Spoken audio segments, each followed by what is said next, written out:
Hello, good morning everyone. I hope you all are good and we energetic. So today we start next topics of chapter 4, motion in a plane. Projectile motion. When we throw a body, it covers a distance with respect to the earth is known as projectile motion. In other words, an object thrown with initial velocity and which is then allowed to move under the gravity along is called projectile motion. किसी body को earth surface के किसी point से initial velocity u से thrown किया जाता है और वो बॉडी अंडर ग्रेविटी मूव करती है, यानी थ्रोन करने के बाद उस बॉडी पर acceleration due to gravity work करता है, यानी ड्यू टू ग्रेविटी वो बॉडी जब मूव करेगी तो उस बॉडी के मोशन को प्रोजेक्टाइल मोशन कहेंगे और इस कंडीशन में वो बॉडी टू कंपोनेंट्स में मूव करती है. Path of the body is projectile motion is parabolic trajectory, यानी जब बॉडी प्रोजेक्टाइल मोशन करती है उस समय उस बॉडी का जो पाथ है वो पैराबोलिक और ट्रेजेक्ट्री होगा. Here velocity of the body is divided in two directions. जैसे मैंने बताया कि प्रोजेक्टाइल मोशन में बॉडी की जो वेलोसिटी है वो break in the two directions और two components. Number 1 horizontal direction, number 2 vertical directions. जैसे यहां पर एक डायग्राम बनाया गया है. If a body thrown initial velocity u at angle theta from the base. Base means horizontal से theta एंगल पर initial velocity u से किसी बॉडी को थ्रोन किया गया, then horizontal component of the body velocity ux is equals to u cos theta and vertical component of the velocity uy is equals to u sin theta. यानी जब हमें horizontal component find out करना है तो base upon hypotenuse is equals to cos theta, so ux is equals to u cos theta. Similarly sin theta is equals to perpendicular upon hypotenuse, so vertical component of velocity uy is equal to u sin theta. यानी initially ये body two component में इसकी velocity break होती है. जैसे जैसे body ऊपर जाएगी इसका जो वर्टिकल कंपोनेंट है वो डिक्रीज होता जाएगा क्योंकि इस बॉडी पर एक्सीलरेशन वर्क कर रहा है, लेकिन जो हॉरिजेंटल कंपोनेंट है वो कांस्टेंट होगा क्योंकि हॉरिजेंटल डायरेक्शन में कोई भी एक्सीलरेशन वर्क नहीं करता है. एट मैक्सिमम हाइट वेलोसिटी का जो वर्टिकल कंपोनेंट है Vy is zero but horizontal component Ux is equal to u cos theta is constant. अब बॉडी नीचे की तरफ मूव करेगी क्योंकि ग्रेविटी डाउनवर्ड वर्क कर रही है और बॉडी की वेलोसिटी इंक्रीजिंग ऑर्डर में होगी. This motion is a two dimensional motion. जो प्रोजेक्टाइल मोशन है वो टू डायमेंशनल मोशन है. Here applied acceleration on the body, जैसे मैंने बताया कि प्रोजेक्टाइल मोशन में बॉडी में दो एक्सीलरेशन वर्क करते हैं. Number 1 acceleration applied in horizontal direction ax is equals to 0 and acceleration applied in vertical direction ay is equals to minus g. यानी बॉडी अपवर्ड मूव करती है और ग्रेविटी ऑलवेज डाउनवर्ड है, so a y is equal to minus g. Here acceleration gravity g is equals to 9.8 metre per second square. Examples of projectile motion. Number 1, a piece of stone thrown in any direction with angle theta from base or horizontal.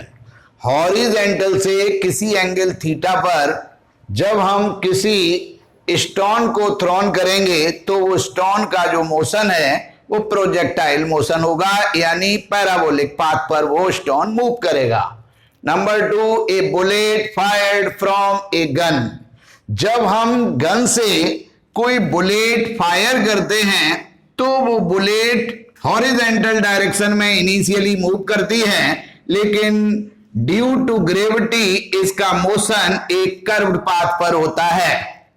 तो जो bullet fire होगी from gun वो भी as a projectile motion parabolic path पर work करेगी. 3, a body dropped from the window of the moving train. यानी train जब moving condition में है उस समय विंडो से हम किसी बॉडी को ड्रॉप करते हैं, तो ड्रॉप करेंगे ड्यू टू ग्रेविटी, यानी वो डाउनवर्ड वर्क करेगी, लेकिन इनिशियली बॉडी में हॉरिजेंटल मूव करने की टेंडेंसी है.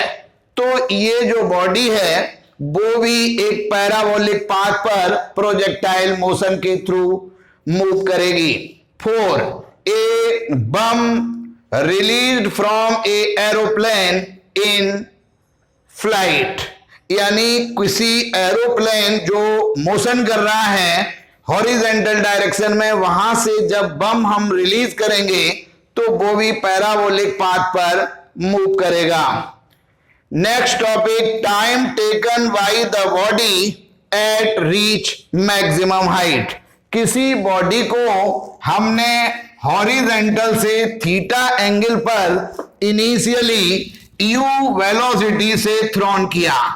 तो सपोज कीजिए कि ये जो इनिशियल वेलोसिटी है वो u है और बेस से थीटा एंगल पर इसे थ्रोन किया गया, और यहां पर इस वेलोसिटी के दो कंपोनेंट है. Horizontal component ux is equal to u cos theta और vertical component uy is equal to u sin theta.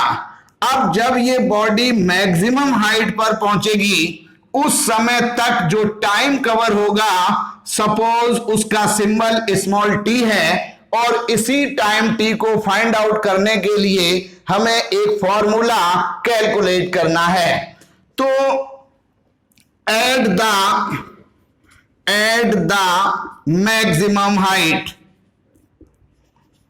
Eight the maximum height vy is equal to 0. यानी मैक्सिमम हाइट का मतलब है कि जो बॉडी है वो वर्टिकल कंपोनेंट में अब मूव नहीं करेगी, और इनिशियल जो वेलोसिटी है vertical component uy is equal to u sin theta, और वर्टिकल कंपोनेंट में जो एक्सीलरेशन वर्क करेगा ay is equal to minus g. y using first equation of motion in y direction, यानी y एक्सिस. तो first equation है v is equal to u plus at. अब in y axis तो by is equal to uy plus ayt. Put these values we get. जब ये value put करेंगे तो vy is equal to 0 is equal to uy यानी u sin theta और plus ay यानी minus g into time t. 0 is equal to u sin theta plus minus minus gt. gt को LHS में लाए तो positive sign, gt is equal to u sin theta. So time t is equal to u sin theta divided by z. Here theta angle or u initial velocity and small g acceleration due to gravity. Time of flight. It is the total time for which the projectile is in flight. It's denoted by capital T. यानी किसी भी body को हमने horizontal से theta angle पर u velocity से thrown किया. Suppose ये velocity u, make an angle theta from base origin O. So vertical component uy is equals to u sin theta और horizontal component ux is equals to u cos theta. At maximum height जो time cover हुआ वो small t. अब small t is equal to हम कैलकुलेट कर चुके हैं u sin theta divided by z. तो जो टाइम टॉप पॉइंट तक आने में कवर हुआ सेम टाइम वापस बॉडी को सेम सरफेस के अदर पॉइंट तक पहुंचने में कवर होगा. तो बॉडी जितने टाइम तक एयर में रही है वो time is called time of flight. So capital T is equal to 2 into small t. Put the value of small t. So capital T is equal to 2u sin theta upon small g. This is time of flight. Maximum height. It is the maximum vertical distance attained by the object about the point of projection during its flight. यानी flight के time period में जो body ने maximum vertical distance cover की is called maximum height of the body. It's denoted by capital H और small h. Maximum at maximum height. At maximum height. Maximum height पर जो Vy है यानी final velocity at vertical component Vy is equal to 0 और Uy is equal to u sin theta. Acceleration Ay is equal to minus g and time small t is equals to u sin theta upon g. अब इस जो h maximum हम find out करना चाहते हैं ये हम 2 मेथड से फाइंड आउट कर सकते हैं. Suppose by using third equation of motion in y axis. So by square is equals to uy square plus 2gh यानी ay into h maximum. Put the values. तो Vy is equals to 0. 0 का square 0 is equals to Uy यानी u sin theta whole square plus 2 Ay minus g और h maximum. तो 0 is equals to u square sine square theta plus minus 2h maximum. अब minus 2h maximum को LHS में लाएंगे तो positive sign आएगा. 2h maximum is equal to u square sine square theta. So h maximum is equal to u square sine square theta divided by 2g. अब अगर हम इसी इक्वेशन को सेकेंड इक्वेशन ऑफ मोशन की help से solve करें तो h maximum is equal to uy plus half ay t square. Put these value तो h maximum is equal to u sine theta into u sine theta divided by z plus 1/2 minus g और t की value u square sine square theta upon g square यानी ये single g cancel. तो h maximum is equal to u square sine square theta divided by z plus minus u square sine square theta divided by 2g.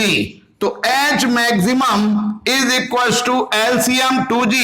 So 2u square sine square theta minus u square sine square theta.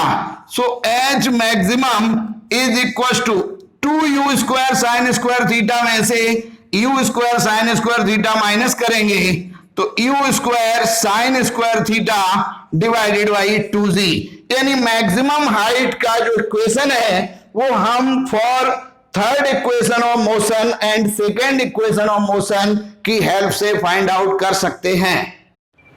Horizontal range, it is the horizontal distance covered by the object between its point of projection and the point of hitting the ground। यानी जैसे suppose कीजिए कि किसी body को from horizontal theta angle पर initial u velocity से thrown किया गया, यानी यहां पर एंगल थीटा और इनिशियल वेलोसिटी u। तो अब यहां पर जो इनिशियल वेलोसिटी u है उसके टू कंपोनेंट्स होंगे ux is equal to u cos theta और vertical component uy is equal to u sin theta. यानी बॉडी जब तक ये फ्लाइटिंग कंडीशन में है यानी एयर में मूविंग कंडीशन में है तब तक उसने जो हॉरिजेंटल डिस्टेंस कवर की, यानी बॉडी को सरफेस के जिस इनिशियल पॉइंट से थ्रोन किया गया और उसी सरफेस के अदर पॉइंट पर जब ये हिट हुई तो जो डिस्टेंस कवर हुई horizontal is called horizontal range. It's denoted by capital R. यानी अब हमें ये कैपिटल आर निकालना है। अब हॉरिजेंटल जो कंपोनेंट है यानी हॉरिजेंटल कंपोनेंट में एक्सीलरेशन वर्क नहीं करता है, तो यहां पर simply velocity in a horizontal component यानी ux is equal to displacement, यानी डिस्प्लेसमेंट कितना कवर हुआ capital R divided by time. तो टाइम टोटल कवर होगा time of flight capital T. So horizontal range r is equals to ux into time of flight। तो r is equals to ux की value है u cos theta into capital T 2u sin theta divided by z। सो r is equals to u square into 2 sin theta into cos theta divided by z। तो हम trigonometry से जानते हैं 2 sin theta into cos theta is equal to sine 2 theta. So horizontal range r is equal to u square sine 2 theta divided by g। This is the formula of horizontal range. Maximum horizontal range यानी कितनी maximum horizontal range cover होगी। we know that horizontal range r is equals to u square sin 2 theta divided by g। if theta is equals to 45 degree then cover horizontal range r is equals to maximum horizontal range r maximum। so put these value r maximum is equals to u square sin 2 into 45 degree divided by z। so r maximum is equals to u square sin 90 degree divided by z। sin 90 degree is equals to 1। so maximum horizontal range r maximum is equals to u square upon g।